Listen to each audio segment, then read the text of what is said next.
নওগাঁ থেকে যুক্ত হচ্ছেন সহকর্মী কামাল হোসেন। কামাল, হঠাৎ দাম বৃদ্ধির প্রতিক্রিয়া কি বলছেন ক্রেতা বিক্রেতারা, জানাবেন। চৈতি, দেশের অন্যতম চালের মোকাম নওগাঁয় গত 15 দিনের ব্যবধানে সরু চালের দাম বেশ কিছুটা বৃদ্ধি পেয়েছে। মোটা চালের দাম অপরিবর্তিত থাকলেও হঠাৎ করে সরু চালের দাম বৃদ্ধি পাওয়ায় অনেকটা বেকায়দায় পড়েছে নিম্ন এবং মধ্যবিত্ত আয়ের মানুষরা।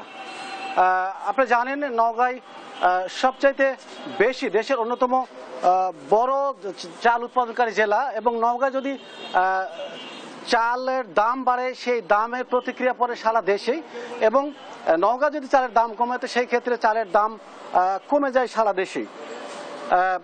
এই সময়টা মূলত আসলে জিরা এবং কাটারি ধান বাজারে না থাকার কারণে মূলত চালের দাম বেড়েছে। আমি যদি আজকের মোকামের দামের কথা বলি, জিরা আজকে বিক্রি হচ্ছে 4000 থেকে 4100 টাকা প্রতি 50 কেজি বস্তা। কাটারি বিক্রি হচ্ছে 4000 থেকে 4050 টাকা বস্তা। এছাড়া গুটি স্বর্ণা এবং স্বর্ণা 5 বিক্রি হচ্ছে 2600 থেকে 2650 টাকা। রঞ্জিত এবং 49 জাতের মাঝারি জাতের যে চাল, এটা পাইকারিতে বিক্রি হচ্ছে 2900 থেকে 3000 টাকা প্রতি বস্তা।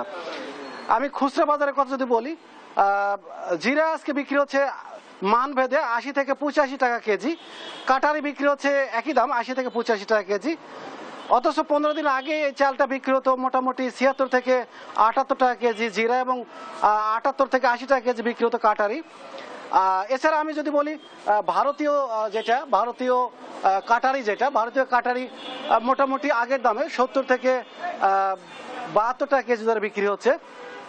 নওগাঁয় এবারে 1,96,125 হেক্টর জমিতে আমন ধান রোপণ করা হয়েছিল।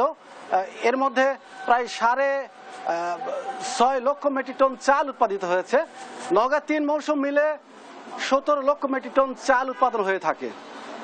অভ্যন্তরীণ বাজারে প্রয়োজন হয় প্রায় 4.5 থেকে 5 লক্ষ মেট্রিক টন। সেই হিসাবে প্রায় 12 লক্ষ মেট্রিক টন চালে উদ্বৃত্ত জেলা, যেটি নওগাঁ সহ দেশের অন্যান্য বাজারে সরবরাহ করা হয়ে থাকে।